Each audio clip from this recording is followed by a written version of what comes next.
Hello friends and fans of the Frosty Nut, and welcome to another instructional video brought to you by me because you guys have asked for it. There seems to be still a lot of confusion about how to get your WINWING throttles calibrated for the Fenix, or how to make them work properly. So I'm going to try and explain things again in a step-by-step manner, and hopefully everyone will get this and hopefully everyone will understand.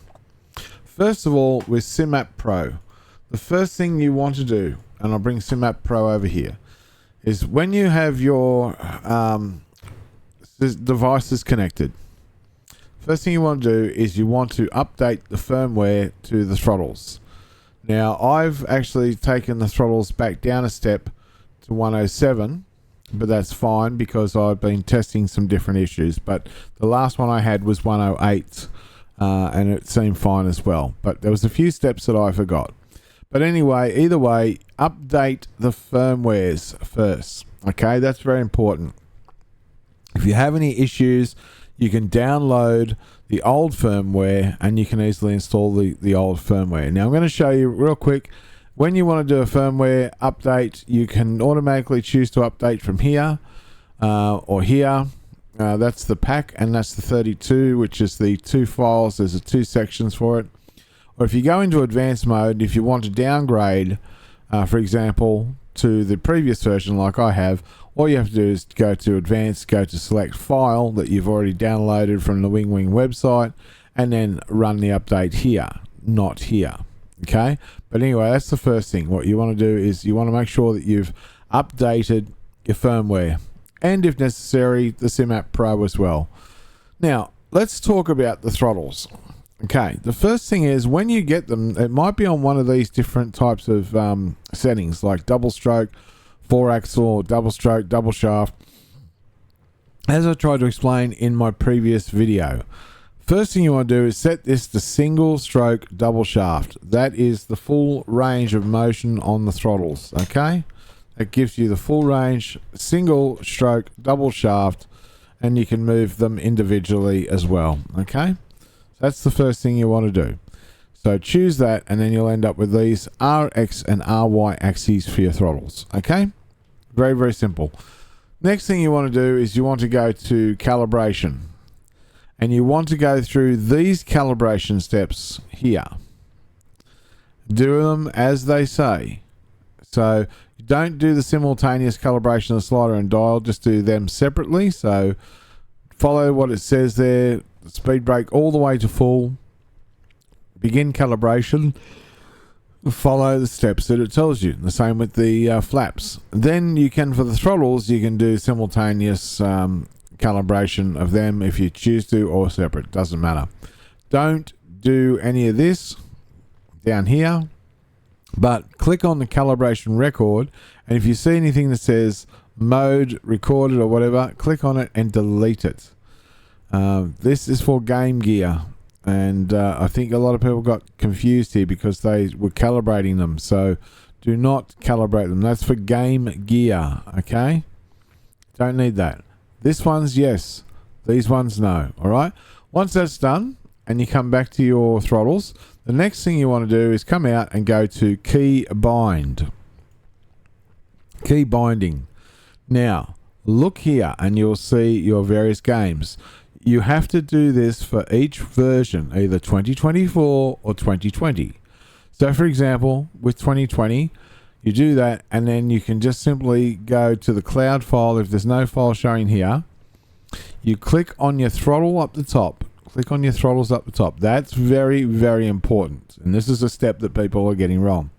So you click on your throttles, click on the simulator that you want, whatever version it is.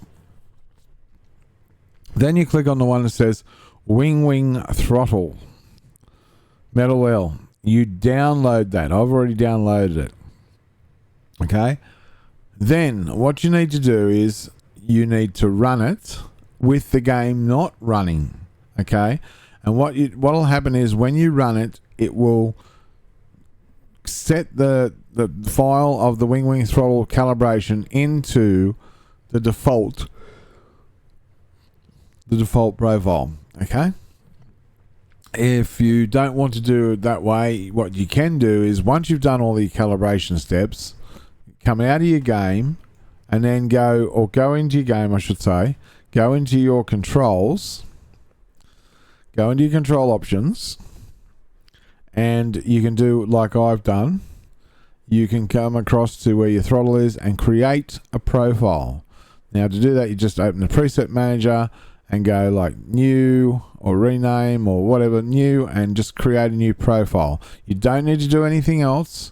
You do not need to do any searching for inputs or anything like that. You just create a new profile and call it whatever you want. And as long as it is selected on that, you'll be okay. And then what you do is, once that is done, close the game, go back to your SimApp Pro, go to key binding, click on your throttles, click on the version you want, and if this file is here now, then click on run and follow the steps, and it will create it in that profile. So that's very important. So now if you load up the game and the controls are not working for some reason, if they're suddenly not working, go back into controls and make sure that you have that profile is set, whatever you called it, whatever it ran on, make sure it's set here for your throttles to work. Now we're not done yet.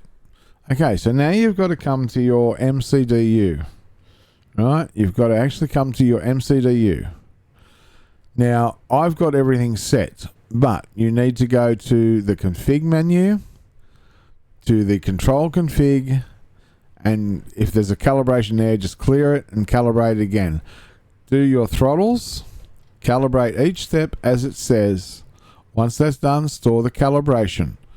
Then use the arrow to go across. You shouldn't have to worry about the side stick. Go to the flaps. Calibrate. If there's any calibration, just clear it and calibrate again and go through each step as it tells you.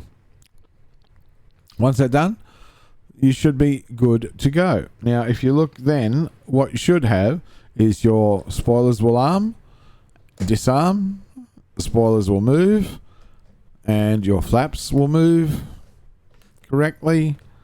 And the most important thing, of course, your rudder trim. Check that one, reset it.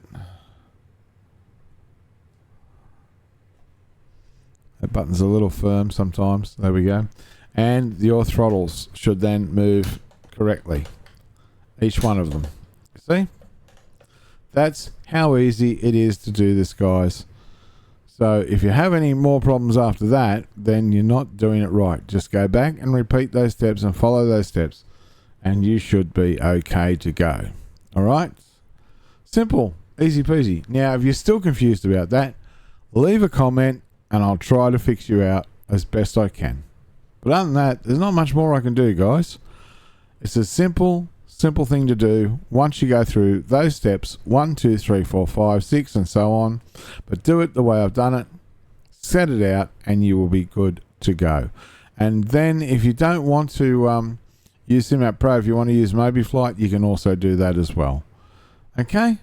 There we go. I hope that helps. And take care and stay frosty.